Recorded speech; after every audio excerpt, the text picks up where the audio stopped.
Салам-салам, привет всем. Давно не виделись. Сегодня мы поговорим об одной завуалированной форме мошенничества, ярко процветающей в Узбекистане. Это так называемая маклерская работа. О том, как здесь могут обмануть, взяв с вас деньги ни за что. Рассмотрим все способы, которые мне удалось выявить за 3 года проживания здесь. Если вы собираетесь арендовать жилье, то поверьте, этот выпуск будет вам очень полезен. А в конце выпуска я дам небольшие рекомендации правительству по пробойным местам в аренде жилья, которые я выявил. Вы на канале «Едем жить в Узбекистан».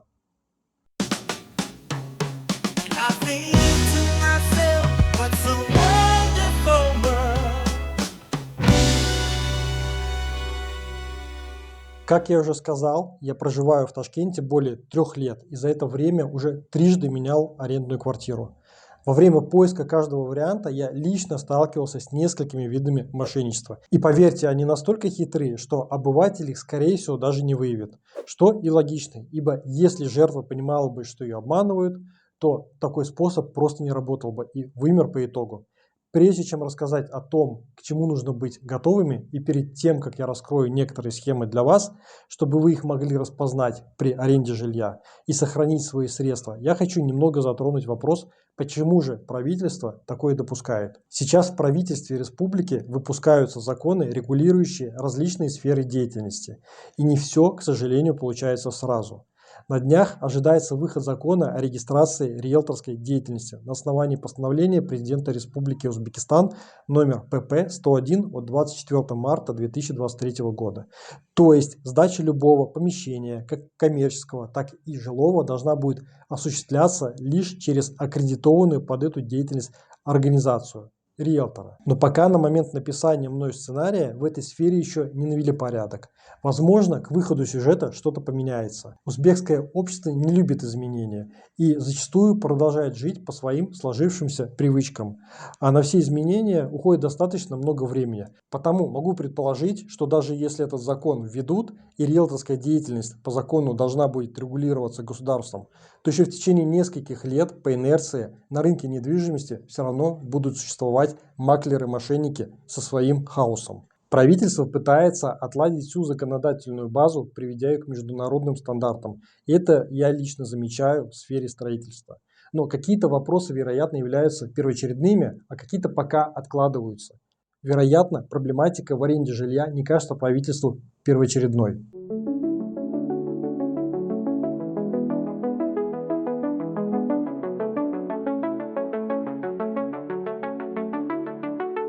Для россиян слово «маклеры» ново. Хотя здесь в Узбекистане это понятие существует достаточно долго, и изначально всех риэлторов называли маклерами. Разница между маклером и риэлтором лишь в том, что риэлтор за вас подготовит документы, юридически осведомлен о последних изменениях закона и поможет на всех этапах сделки, и даже напомнит через год, что у вас заканчивается договор, и продлит его за вас дистанционно. А вот маклер – это просто посредник, который передал вам телефон владельца недвижимости. Да, он может присутствовать на осмотре квартиры, но, как правило, маклер даже и этим себя не утруждает. Стоит отметить, что сейчас большинство маклеров прикидываются риэлторами, и определить их компетентность на первый взгляд достаточно сложно. Тут хочу вставить важную заметку. Наверное, вы думаете, что этот ролик рекламный с целью продвижения услуг определенной организации. Нет, это не так. Я специально не искал спонсора на данный сюжет, чтобы оставаться беспристрастным и своим сюжетом принести пользу вам, моим зрителям и моим подписчикам. В этом ролике не будет никакой рекламы. Все беспристрастно и лишь на моем опыте и опыте близко знакомых мне релокантов из нашего телеграм-чата. Вот этого.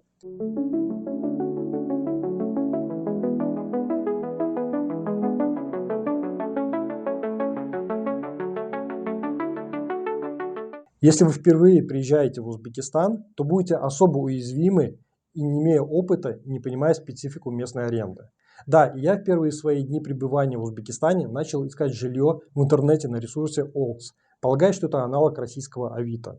Это вообще не так. Первое, что бросается в глаза, это то, что место расположения квартиры здесь указано очень примерно. Обычно вообще пишется просто район. В лучшем случае ближайшие ориентиры. По системе ориентирования, в которых приезжие ничего не понимают. Система ориентиров присуща разве что Центральной Азии. В лучшем случае будет примерная окружность, где находится дом. Второе – это то, что 95% объявлений на сайте размещено риэлторами или вообще маклерами, то есть посредниками, а иногда и жуликами. И по моему опыту могу сказать, что посредники-жулики размещают достаточно привлекательные варианты. Но когда договариваешься их посмотреть и приезжаешь на квартиру, внезапно обнаруживается, что фотографии вообще не соответствуют действительности. Это один из способов обмана. Некая рыбалка, заинтересовать клиента одной квартирой, а на месте уболтать, снять имеющуюся по факту. Я от таких махинаций отказывался принципиально, говоря, что на фото другая квартира. Конечно, тут вы не лишитесь своих денег, но тем не менее это обман. Неприятно. Ну, как минимум потеряете свое время. Чтобы как можно меньше попадаться на такие объявления, на сайте нужно поставить фильтр объявления напрямую от хозяина. Найти его почему-то с первого раза получается не у всех. Но и при поиске жилья напрямую от хозяина тоже есть подводные камни, о которых мы поговорим через минутку. Вообще, об этом ресурсе стоит сказать, что реализован он крайне отвратно. Пока что в Узбекистане нет достойного приложения или ресурса для аренды недвижимости, поэтому приходится пользоваться тем немногим, что есть. Один из минусов этого ресурса заключается в том, что размещение объявления об аренде бесплатно, а вот удаление объявления платно. Если арендодатель сдал свою квартиру и не хочет платить за скрытие объявления, а так происходит в 99% случаев, то вы при поиске квартиры будете натыкаться на мертвые объявления очень часто. Это неудобно арендодателю, так как ему продолжают звонить по уже сданной квартире. Это убыток сайта, так как он не получает прибыль. Это неудобно ищущим арендаторам, так как они натыкаются на сданные квартиры. Как говорится, мыши кололись, но продолжали есть кактус. Идея казалась надежной, как швейцарские часы. Залезть на верблюда бесплатно, а слезть за 20 дирхам. Но, как видите, что-то пошло не так.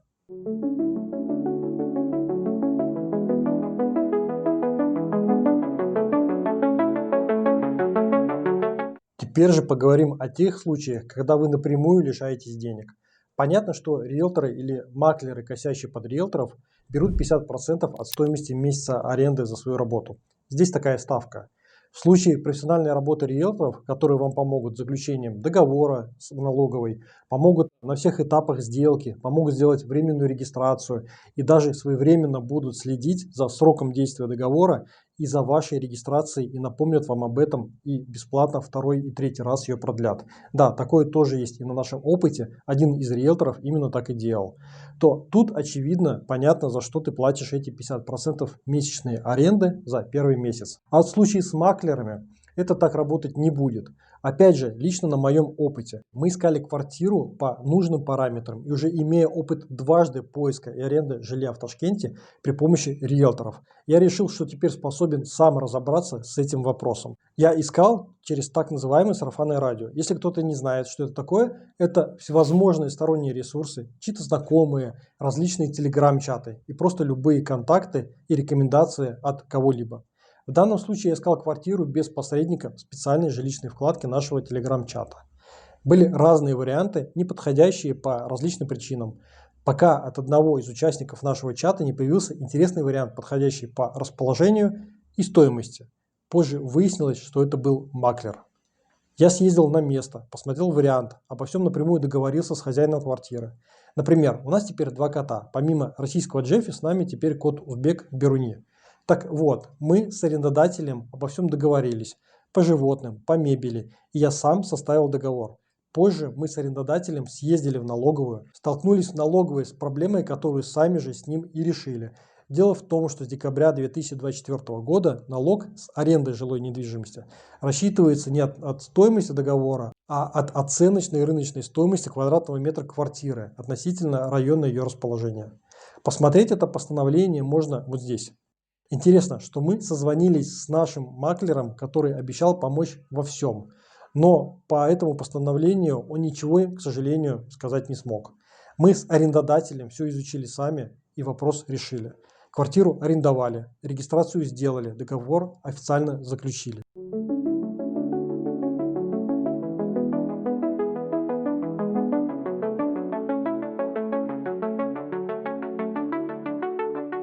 И я немного отвлекусь от темы, так как эта вставка будет уместна именно сейчас. Я обещал дать рекомендации правительству по пробойным местам. Я знаю, что есть некоторый госорган, который следит именно за блогерами и ищет пробои в системе на основании того, что они выявляют. А раз я знаю, что они существуют, то, ребята, привет, то теперь могу с ними общаться.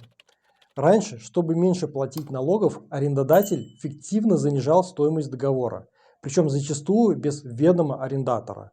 В попытке пофиксить это правительство выпустило постановление от декабря 2024 года, рыночно оценив все жилье. Но теперь многие арендодатели для снижения размера налога занижают метраж, а именно оформляют договор не на всю квартиру, а на одну из комнат, как правило, самую маленькую. Понятно, что арендатор пользуется всей квартирой и оплачивает арендодателю полную стоимость, но государство получает налог 12% лишь с площади самой маленькой комнаты, на которую оформлен договор. И второй прикол, еще круче финт ушами, чем информация про занижение площади. Оказывается, что можно вообще не делать договор аренды жилого помещения. Просто арендовать в черное жилье, и никто никуда налоги не платит вообще. А временную регистрацию при этом делают без проблем на длительный срок. Понятно, что это риски для арендаторов, но если они хорошо знакомы со своими арендодателями, то проблем в доверии не будет. Государство в таком случае вообще ничего не получает. Не мне судить, должно ли государство что-то получать или нет. Во всех странах свои законы, и в большинстве стран с арендой все обстоит гораздо сложнее и тем более дороже. Есть закон, и его нужно исполнять. Но вот такие хитрости существуют.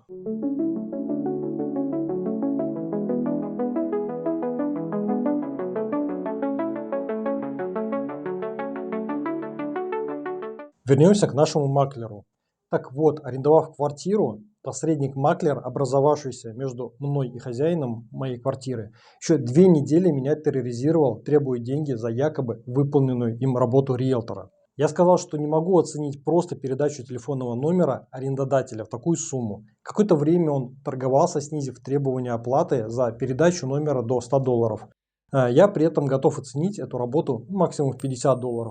И то это очень щедрая сумма, учитывая тот факт, что данный маклер даже не находился в Узбекистане. Никакой другой работы он не выполнил, даже консультационной, которая остро нужна была в тот момент в налоговой. И даже не был на самой квартире ни разу.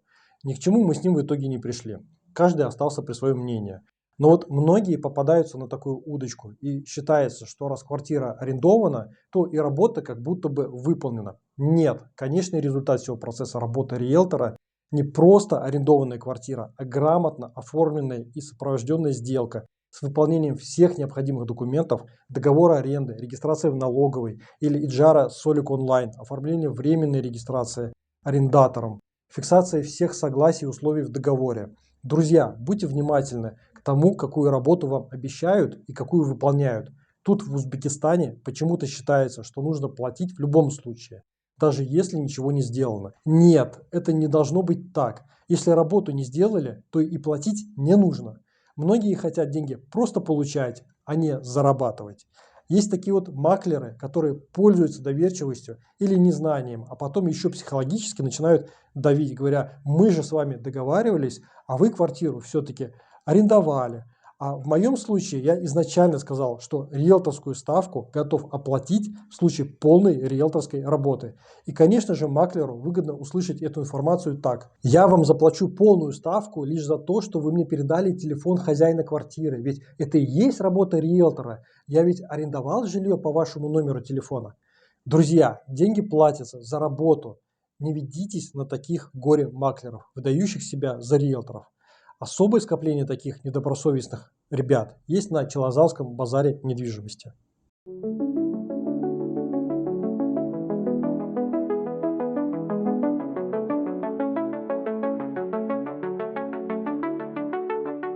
Еще один способ обмануть и кинуть вас уже на гораздо большие деньги встретился мне в первые дни приезда в Узбекистан. Я обратился к нескольким риэлторским агентствам, и они начали искать жилье под мой запрос.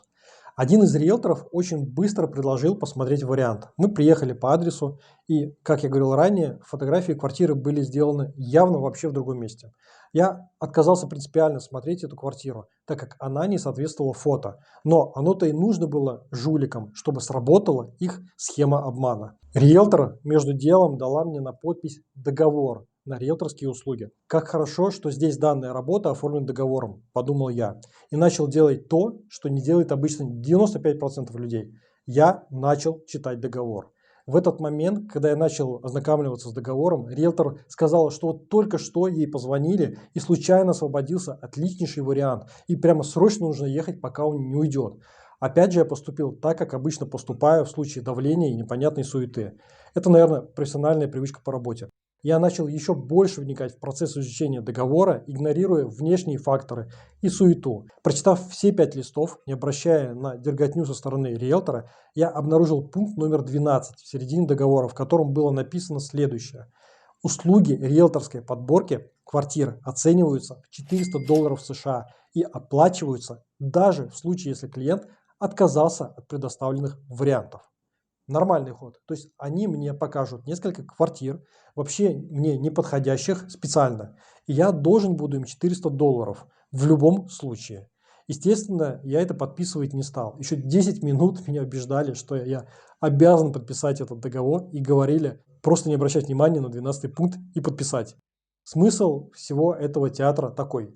Тебе показывают первую попавшуюся квартиру, дают в руки договор, и тут же торопят на следующую квартиру, которая вот точно тебе должна подойти, так как освободилась случайно хороший вариант. Расчет на то, что человек, доверяя и спеша, поставит подпись, не заметив данный пункт.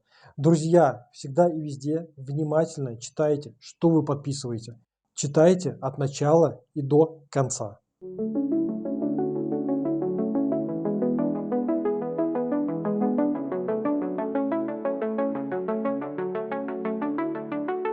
Третья и не менее распространенная схема обмана, но уже не со стороны риэлторов или горе-маклеров, а со стороны хозяев. Ну, наверное, обман это громко сказано, тут все-таки не совсем обман. Что на первой квартире, что на второй в какой-то момент, и это совершенно не связано даже с завершением срока аренды квартиры по договору. Хозяева квартиры посреди срока аренды и действия договора в одностороннем порядке заявляли о желании поднять стоимость. Да, у нас все по закону. Все квартиры мы арендовали только с договором через Еджара Солик. Первый раз такое желание подъема стоимости со стороны арендодателя было связано с приездом сентябристов и подъемом цен на рынке в целом. Мол, вон как теперь дорого сдается, и вы теперь платите столько же.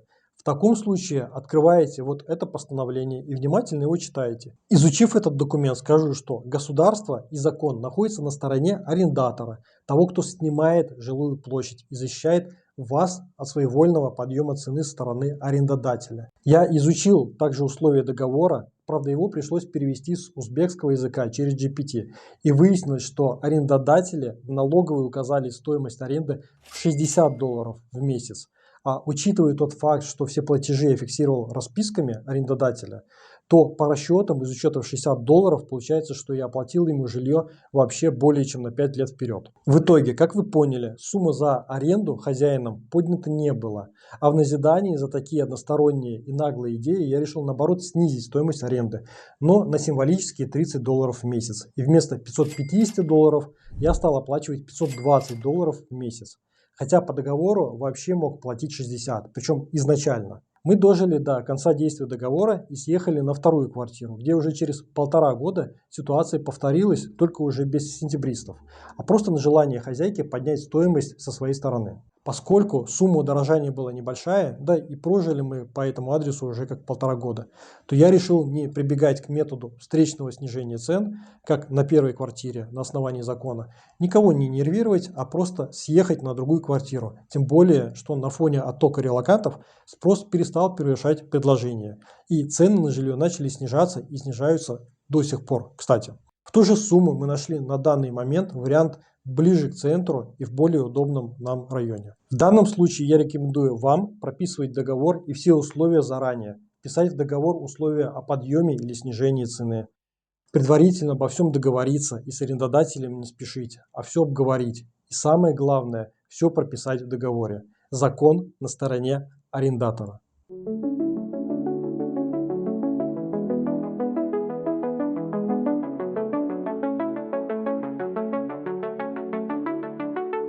Интересная ситуация, конечно, с ценами на жилье. Мы все понимаем, что не могут квартиры в Ташкенте стоить дороже аналогичного жилья в Москве, но хозяева квартир будут упорно держать цену выше, чем у соседа в своем же доме. Это особенности менталитета. Сейчас ценник практически вернулся на уровень середины 2022 года, но есть такие хозяева, которые до сих пор упорно пытаются сдать жилье в 2 или 3 раза дороже. Авось прокатит и лох найдется. Когда мы съехали с первой квартиры, которую арендовали за 550, а потом за $520, она еще 7 месяцев стояла пустой, так как хозяин хотел сдать ее за 800. Через 7 месяцев ее арендовали. Но за сколько, я не знаю. Но вряд ли за $800. За 7 месяцев при оплате в $550 он упустил $3850. Но как же можно сдать квартиру за 550, если вот сосед сверху сделал ремонт и точно такую же квартиру по площади умудрился сдать на шару за 800? Еще немного про налоговые, чтобы это не было для вас темным лесом, и вы этого не боялись. В каждом районе города есть налоговое отделение, также есть центры единого окна. И там можете оформить договор аренды. Для этого понадобятся электронные ключи арендатора и арендодателя, пинфол и паспорта. Также можно оформить договор и самостоятельно на сайте Иджора Солик. Вначале заходит арендодатель, заполняет все с своей стороны и вставляет текст договора в окошко дополнительных данных. А потом заходите вы и принимаете договор, заполнив свои данные. В этом процессе нет ничего сложного. Друзья, если этот выпуск был вам полезен и интересен, не уходите, пожалуйста, без лайка и подписки. И если есть вопросы и нужна консультационная помощь, заходите в наш телеграм-чат. Нас там много, постараемся вам помочь. Ну, а если вы имеете возможность поддержать нас, то будем рады. Всем удачи и до следующего выпуска. Саламат Булинка. Едем жить в Узбекистан, здесь восточный ураган, горы, солнце и еда, приезжай смелей сюда. Лайк поставь, не забывай, на канал ты подпишись. Едем жить в Узбекистан, твой билет в мирную жизнь.